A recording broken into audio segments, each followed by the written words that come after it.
पैगंबर मोहम्मद सल्लल्लाहु अलैहि वसल्लम ने 6 साल की बीबी आयशा से शादी किया, 9 साल में उसके साथ इंटरकोर्स कर लिया। 3 साल का जो वक्त था, वो 3 साल में एक छोटी सी बच्ची आयशा को खिला पिला करके मोटा तगड़ा किया गया ताकि पैगंबर मोहम्मद को सेक्स करने में अच्छा लगे, भरी भरी वो रहे।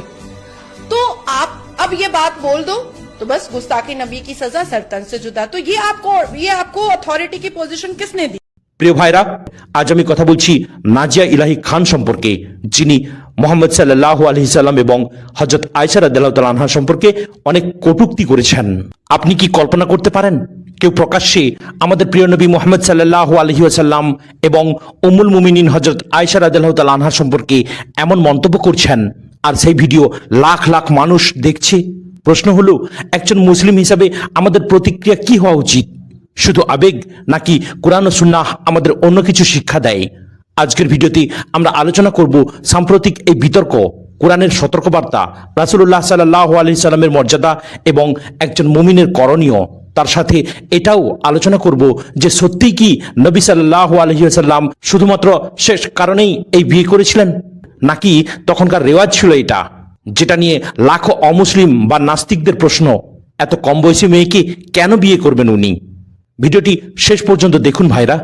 বিসমিল্লাহির রহমানির রহিম, আলহামদুলিল্লাহ, ওয়াসসালাতু ওয়াসসালামু আলা রাসূলিল্লাহ। প্রিয় ভাই ও বোনেরা, গত কয়েকদিন ধরে সামাজিক যোগাযোগ মাধ্যমে এক নারীর কিছু বক্তব্যকে কেন্দ্র করে দেশ জুড়ে ব্যাপক বিতর্ক সৃষ্টি হয়েছে। অভিযোগ উঠেছে তিনি রাসূলুল্লাহ সাল্লাল্লাহু আলাইহি সাল্লাম এবং উম্মুল মুমিনিন হযরত আয়েশা রাদিয়াল্লাহু তাআলা আনহাকে নিয়ে অত্যন্ত আপত্তিকর মন্তব্য করেছেন। এসব বক্তব্যের জেরে বিভিন্ন স্থানে প্রতিবাদ হয়েছে এবং সংবাদ মাধ্যমে তথ্য অনুযায়ী তার বিরুদ্ধে অভিযোগও দায়ের করা হয়েছে। কোনো ব্যক্তির বিচার করা আমাদের উদ্দেশ্য নয়, বিচার করবে আদালত, আর চূড়ান্ত বিচার করবেন আল্লাহ সুবহানাহু তাআলা। কিন্তু একজন মুসলিম হিসাবে আমাদের দায়িত্ব হলো রাসূলুল্লাহ সাল্লাল্লাহু আলাইহি সাল্লামের মর্যাদা কত মহান তা কোরআন ও সুন্নাহর আলোকে স্মরণ করিয়ে দেওয়া। আল্লাহ সুবহানাহু তাআলা পবিত্র কোরআনে বলেছেন, নিশ্চয়ই যারা আল্লাহ ও তাঁর রাসূলকে কষ্ট দেয়, আল্লাহ তাদের উপর দুনিয়া ও আখিরাতের লানত করেছেন এবং তাদের জন্য প্রস্তুত রেখেছেন লাঞ্ছনাদায়ক শাস্তি। সূরা আল আহজাব আয়াত নম্বর 57। এই আয়াত আমাদের শেখায় আল্লাহ ও তাঁর রাসূলের অবমাননা কোনো সাধারণ বিষয় নয়, এটি অত্যন্ত গুরুতর অপরাধ। আবার রাসূলুল্লাহ সাল্লাল্লাহু আলাইহি সাল্লাম বলেছেন, তোমাদের কেউ ততক্ষণ পর্যন্ত পূর্ণ মুমিন হতে পারবে না যতক্ষণ না আমি তার কাছে তার পিতা, তার সন্তান এবং সমস্ত মানুষের চেয়েও অধিক প্রিয় হই। সহিহ বুখারী এবং সহিহ মুসলিমের হাদিস এটা। অর্থাৎ একজন মুসলিমের ইমানের অংশই হলো রাসূলুল্লাহ সাল্লাল্লাহু আলাইহি সাল্লামকে সর্বাধিক ভালোবাসা ও সম্মান করা। আজ একটি বিষয় আমাদের বুঝতে হবে, শুধুমাত্র মুসলিম নাম ধারণ করলেই একজন মানুষ ইসলামের শিক্ষা অনুসরণ করছেন এমনটি ধরে নেওয়া যায় না। প্রকৃত মুসলিম সেই যে আল্লাহর আদেশ মেনে চলে, রাসূলুল্লাহ সাল্লাল্লাহু আলাইহি সাল্লামকে ভালোবাসে, তার সুন্নাহ অনুসরণ করে এবং তার সম্মানকে নিজের সম্মান মনে করে। তবে কোনো নির্দিষ্ট ব্যক্তির ঈমান বা ইসলাম সম্পর্কে চূড়ান্ত ফয়সালা করা সাধারণ মানুষের কাজ নয়। এ বিষয়ে আমাদের অত্যন্ত সতর্ক থাকা উচিত।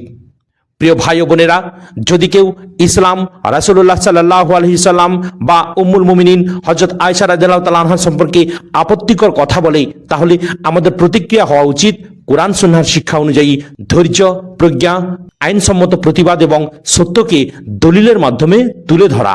কারণ একজন মুসলিম কখনো অন্যায়ের জবাবে অন্যায় করে না। আজকের পৃথিবীতে ইসলাম বিরোধীরা সবচেয়ে বেশি যে প্রশ্নটি তোলে তার একটি হলো, মুহাম্মদ সাল্লাল্লাহু আলাইহি সাল্লাম কেন অল্প বয়সী আয়েশা রাদিয়াল্লাহু তাআলা আনহাকে বিয়ে করেছিলেন? এটা কি শুধুই যৌন আকাঙ্ক্ষার জন্য ছিল? নাউজুবিল্লাহ। কিন্তু প্রশ্ন হলো, এই অভিযোগ কি সত্যি ইতিহাসের উপর দাঁড়িয়ে আছে, নাকি আধুনিক যুগের মানদণ্ড দিয়ে ১৫০০ বছর আগের সমাজকে বিচার করার ফল? চলুন আবেগ নয়, তথ্য দিয়ে বিষয়টা বুঝি। প্রথমেই বলে রাখি, আয়েশা রাদিয়াল্লাহু তাআলা আনহার বিয়ের বয়স সম্পর্কে সর্বাধিক পরিচিত বর্ণনা এসেছে সহিহ আল বুখারী ও সহিহ মুসলিম থেকে। সেখানে এসেছে ৬ বছর বয়সে তার সঙ্গে বিবাহ সম্পন্ন হয় এবং ৯ বছর বয়সে তিনি রাসূলুল্লাহ সাল্লাল্লাহু আলাইহি সাল্লামের গৃহে আসেন। একজন মুসলিম হিসেবে আমরা সহিহ হাদিসকে গ্রহণ করি, কিন্তু এখানেই প্রশ্ন শেষ নয়, বরং এখান থেকেই আসল প্রশ্ন শুরু হয়। সেই সময়ে এটি কি সমাজে অস্বাভাবিক ছিল? ১৫০০ বছর আগে শুধু আরব নয়, পৃথিবীর অধিকাংশ সমাজেই বয়ঃসন্ধির পর অল্প বয়সে বিয়ে ছিল সম্পূর্ণ স্বাভাবিক একটি বিষয়। ভারতীয় উপমহাদেশেও খুব বেশি দিন আগের কথা নয়, দাদা দাদি নানা নানিদের প্রজন্মে 10, 12, 13 কিংবা 14 বছর বয়সে বিয়ে হওয়া ছিল অস্বাভাবিক কিছু নয়। অনেক ক্ষেত্রে বিয়ে আগে হতো, পরে কয়েক বছর পর কনে শ্বশুরবাড়িতে যেত।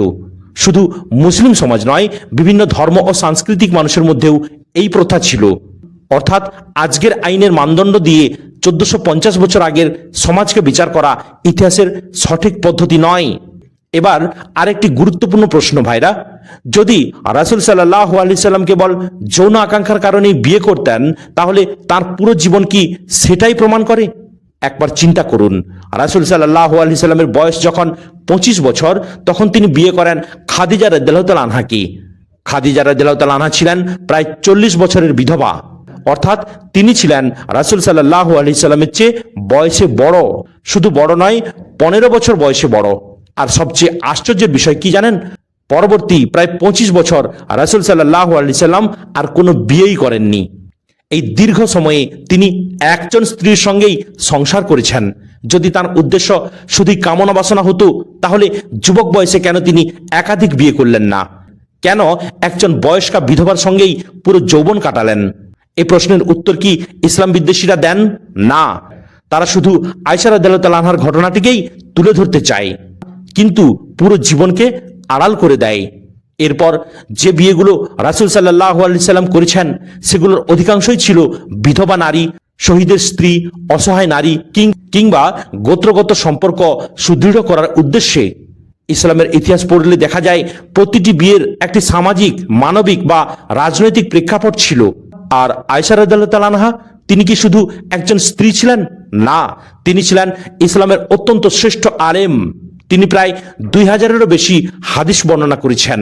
ফিকাহ, উত্তরাধিকার আইন, পারিবারিক জীবন, নারীদের মাসালা, অসংখ্য বিষয়ে সাহাবায়ে কেরাম তাঁর কাছে শিক্ষা নিতে আসতেন। যদি আয়েশা রাদিয়াল্লাহু তাআলা আনহা না থাকতেন, ইসলামী শরীয়তের বিশাল একটি অংশ আমাদের কাছে পৌঁছতো না। আল্লাহ যেন তাকে উত্তম প্রতিদান দান করেন। এবার কোরআনের একটি গুরুত্বপূর্ণ নীতি শুনুন। আল্লাহ সুবহানাহু ওয়া তাআলা বলেন, আর আমি আপনাকে বিশ্বজগতের জন্য রহমত স্বরূপই প্রেরণ করেছি। সূরা আল আম্বিয়া আয়াত নম্বর 107। যিনি সমগ্র বিশ্বের জন্য রহমত, তার সম্পর্কে শুধু যৌন আকাঙ্ক্ষার অভিযোগ করা কত বড় অন্যায়, এটি একজন বিবেকবান মানুষ নিজেই বুঝতে পারবেন। আরো একটি বিষয় মনে রাখা দরকার ভাইরা, ইসলামে বিয়ের মূল উদ্দেশ্য শুধু শারীরিক সম্পর্ক নয়, বরং ঈমান রক্ষা, পরিবার গঠন, সমাজের স্থিতি এবং পারস্পরিক দায়িত্ব পালন। আল্লাহ সুবহানাহু ওয়া তাআলা বলেন, তাঁর নিদর্শন সমূহের মধ্যে রয়েছে তিনি তোমাদের জন্য তোমাদের মধ্য থেকেই স্ত্রী সৃষ্টি করেছেন, যাতে তোমরা তাদের কাছে প্রশান্তি লাভ করো, আর তিনি তোমাদের মধ্যে ভালোবাসা ও দয়া স্থাপন করেছেন। সূরা আর-রুম আয়াত নম্বর 21। দেখুন ভাইরা, এখানে কামনার কথা নয়, এখানে বলা হয়েছে প্রশান্তি, ভালোবাসা ও দয়া। সবশেষে একটি কথা বলবো ভাইরা, আমরা আজকের আইনকে সম্মান করি। আজকের পৃথিবীতে যে বয়সে বিয়ে আইনসম্মত, মুসলমানদেরও সেই আইন মেনে চলতে হবে। কিন্তু সেই আইন দিয়ে 1500 বছর আগের সমাজকে বিচার করা যেমন ভুল, তেমনি ইতিহাসের একটি ঘটনাকে টেনে এনে একজন নবীর চরিত্রে অপবাদ দেওয়াও বড় অবিচার। আমরা মুসলমানরা বিশ্বাস করি রাসূল সাল্লাল্লাহু আলাইহি সাল্লাম ছিলেন সর্বশ্রেষ্ঠ চরিত্রের অধিকারী। আল্লাহ স্বয়ং ঘোষণা করেছেন, নিশ্চয়ই আপনি মহান চরিত্রের উপর প্রতিষ্ঠিত। সূরা আল কলম আয়াত নম্বর 4। অতএব কোনো অভিযোগ শোনার আগে সম্পূর্ণ ইতিহাস পড়ুন। অর্ধেক তথ্য দিয়ে পুরো সত্য জানা যায় না। আল্লাহ আমাদের সত্যকে সত্য হিসেবে গ্রহণ করার এবং মিথ্যাকে মিথ্যা হিসেবে চিনে তা থেকে দূরে থাকার তৌফিক দান করুন। আমিন। আজ আমরা রাসূলুল্লাহ সাল্লাল্লাহু আলাইহি সাল্লামের প্রতি আমাদের ভালোবাসা দেখাই, তার সুন্নাহকে জীবনে প্রতিষ্ঠিত করি, আর আল্লাহর কাছে দোয়া করি তিনি যেন আমাদের ঈমানকে অটুট রাখেন, আমাদের জিহ্বাকে সত্যের উপর প্রতিষ্ঠিত রাখেন এবং আমাদেরকে রাসূলুল্লাহ সাল্লাল্লাহু আলাইহি সাল্লামের শাফায়াত নসিব করেন। আমিন।